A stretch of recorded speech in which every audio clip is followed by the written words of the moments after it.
O que é a vida? Por que existimos? Existe algo após a morte? Senhoras e senhores, sejam todos bem-vindos ao nosso canal Simples e Direto. Hoje vamos trazer para você um ensaio sobre os evangelhos gnósticos. Se você gostou do assunto, já deixa um like, não deixe de compartilhar esse conteúdo com seus amigos e se inscrever no canal. Tantas perguntas enigmáticas são muito difíceis de responder. E no entanto, grandes seres, mulheres e homens surgiram ao longo dos séculos. Sábios, eruditos, mestres e filósofos de todas as nações. Mas a maioria dos habitantes do nosso planeta continua escravizada pela vida cotidiana. Nos países mais pobres, existe a luta pela sobrevivência para comer todos os dias. Nos países ricos, uma vida centrada somente no consumo. De um modo geral, os ricos e os pobres esqueceram as grandes cidades de antigamente, esqueceram o conhecimento antigo, esqueceram o que é experimentar a realidade. Os famintos continuam morrendo de fome aos milhares sob o olhar indefeso das massas. O que podemos fazer é a pergunta que todos nós fazemos para nós mesmos, sem mencionar nosso contaminado planeta Terra, a nossa mãe. Nossa educação não ensina mais os mistérios da vida, os mistérios gnósticos superiores, o conhecimento de si e do próprio universo. Hoje, nossas necessidades corporais são priorizadas, sobrevivência para alguns, consumo para outros. Perdemos contato com as dimensões ocultas da natureza, com o divino em nós e ao nosso redor. A grande e singular religião universal não é mais ensinada? Tantas guerras horríveis, tanta ignorância e fanatismo em nome da verdade. O atual contexto global tende a adormecer a consciência. O que resta da ciência e sabedoria dos construtores das pirâmides astecas, egípcias e maias? O que resta do saber da medicina dos ameríndios, dos druidas e dos xamãs africanos? O que resta da antiga filosofia ensinada nos tempos budistas da Ásia e da glória dos antigos reinos indianos? O que resta da música e das artes sacras? Além de épocas e locais, além de raças e crenças, além de nosso conhecimento ilimitado, existe um conhecimento universal. Conhecimento de nós mesmos e do mundo e do cosmos que nos rodeia. É um conhecimento superior denominado gnose, que responde às nossas perguntas sobre a vida e a morte, os mistérios do ser e do não ser, e da criação de tudo que existe. E é essa sabedoria gnóstica que é revelada nas obras de Samuel. Este conhecimento nunca pode pertencer a ninguém em particular. Ninguém jamais poderá reivindicar direitos exclusivos ou reivindicá-lo de uma forma interior em seus livros e ensinamentos. Esse conhecimento nos excede de muito como verdade. Podemos aspirar na melhor das hipóteses e descobrir certos aspectos. Gnose é a vida que palpita em cada átomo, em cada flor, no planeta que gira, no sol que ilumina, no micro-organismo homem e mulher, como no universo macrocosmo e, por fim, em todo o universo do espaço infinito. Gnose é uma ciência universal que busca explicar a realidade. É a filosofia que visa ensinar à humanidade de todas as épocas como despertar sua consciência e suas faculdades. É a mística dos ritos e da oração da religião singular que oferece as portas para o divino, através do amor ao próximo. É a arte real, a arte que outrora foi o veículo da ciência, da filosofia e do misticismo numa época em que eram unificados. Gnose é a palavra que nos escapa a cada momento, dentro de nós e ao redor. Diga-nos Samuel, gnose é o mecanismo da consciência. A chave para a consciência humana é encontrá-la no alto gnóstico. Cada pessoa nasce com valores que lhe pertencem, isso é inegável. Algumas pessoas, por exemplo, têm aptidões para arte, música, enquanto outras têm para ciências ou ciências sociais. Algumas pessoas têm valores intelectuais, enquanto outras têm mais valores emocionais ou valores motores e assim por diante. Conhecimento antigo, cujas origens se perderam nas brumas do tempo, ensina que cada indivíduo corresponde a um raio de criação. Esse raio é específico, também conhecido como o raio do seu próprio ser. Os diferentes campos de atividade humana, política, matemática, medicina, educação, arte, misticismo, comunicação, agricultura, construção, engenharia, são de certa forma a manifestação dos diferentes raios de criação. Os valores que o monge tibetano traz ao mundo, só para citar como exemplo, são os mesmos de um médico ou de um músico.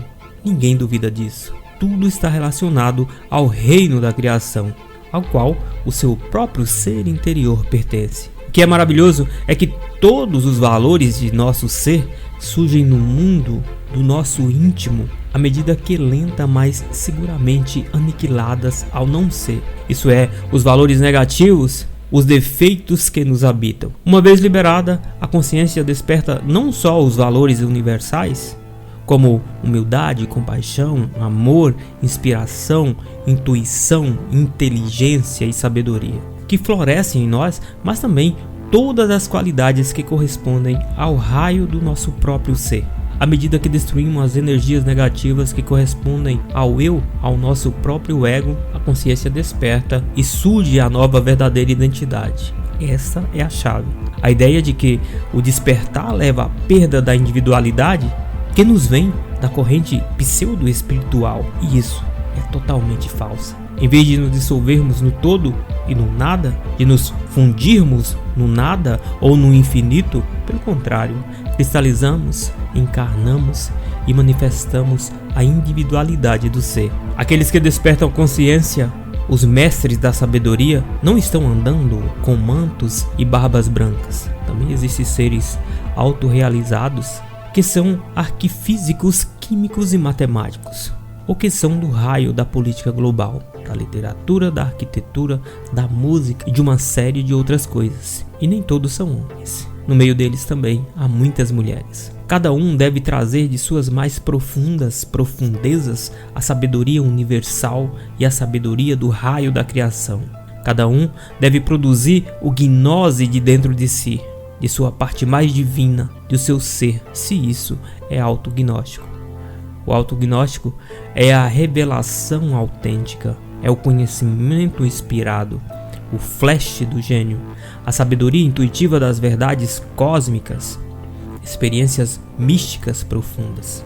Estudamos achados arqueológicos, investigamos profundamente diversas códices, analisamos a sabedoria das civilizações antigas. Fizemos estudos corporativos entre México, Egito, Índia, Tibete e Grécia e chegamos à conclusão de que o universal, a sabedoria, é sempre a mesma. Apenas as diversas representações mudam, de acordo com os povos e as nações e com a sua própria língua. Sempre pensamos que existe uma religiosidade de tipo cósmico que assume diversas formas ou figuras dependendo do tempo e do lugar. Em nome da verdade, sempre pensamos também que as religiões antigas contêm em seus versos sagrados a sabedoria que as pessoas de hoje desconhecem. E temos absoluta certeza de que entre os versos do Alcorão, o Bhagavad Gita, a Bíblia, o Shilhambalam de Shumayel, o livro dos mortos egípcio, por aí uma série de outras coisas, sempre estiveram escondidas as mesmas verdades cósmicas da religião universal ou de uma religião simplesmente cósmica. Não é supérfluo nesse tratado insistir em afirmar que o gnotismo é um processo religioso íntimo, natural e profundo, um esoterismo autêntico e profundo desenvolvendo-se. Isso vai de instante em instante por meio de experiências místicas muito específicas, tendo doutrinas e ritos específicos, um conhecimento extraordinário que assume fundamentalmente uma forma mítica, por vezes mitológica. Conhece a ti mesmo? Isso foi escrito na parte posterior do limiar dos templos de mistérios na Grécia Antiga. Esse é o verdadeiro propósito da vida, que o ser humano deve se conhecer como filho de Deus, como o próprio Deus sobre a terra, para que a terra se transforme em um belo jardim onde a liberdade, a igualdade e a fraternidade são a lei. E essa lei é a lei de amor de Deus por todos nós humanos. Precisamos entender que toda a humanidade é uma grande família. Devemos ver em cada pessoa um irmão ou uma irmã. Sentir cada um dos nossos irmãos como a carne da nossa carne, como o sangue do nosso sangue. Pare de ver os outros como estranhos, como pessoas diferentes, porque isso é um absurdo. Todos nós formamos uma enorme, imensa família que se chama humanidade. A Autoconhecimento, autognose, implica em aniquilamento do eu, como trabalho preliminar urgente, indispensável. O eu, o ego, é composto por uma soma de elementos subjetivos, desumanos, bestiais, que sem dúvida tem um começo e um fim. Os princípios fundamentais da grande sabedoria universal são sempre idênticos. O Buda, bem como Hermes Trismegistus, Quetzalcoatl ou Jesus de Nazaré, o grande Kabi, transmitiram uma mensagem. Cada uma dessas mensagens contém em si os mesmos princípios cósmicos de um tipo totalmente impessoal e universal. A humanidade moderna cometeu o erro de separar o grande mestre Jesus de todos os seus predecessores, que como ele se cristificaram. Isso prejudicou a humanidade atual. Precisamos entender melhor: todas as religiões são uma só religião. Maria, a mãe de Jesus, é a mesma que Ísis, Juno, Deméter, Ceres, Maia, por aí vai uma série de coisas. A mãe cósmica ou Kundalini, que pode ser descrito como fogo sexual de quem sempre nasce o Cristo cósmico.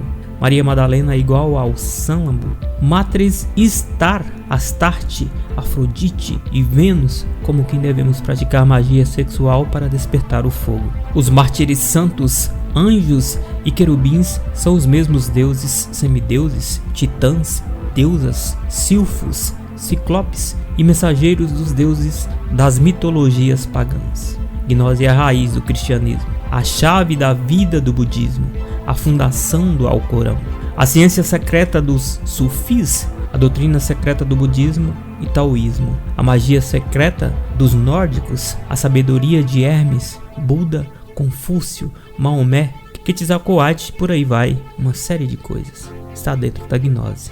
A doutrina do Cristo é gnose. Dentro da gnose se encontra a sabedoria antiga. Obrigado por assistir esse vídeo, sejam todos bem-vindos sempre ao nosso canal Simples e Direto. Um abraço e até a próxima.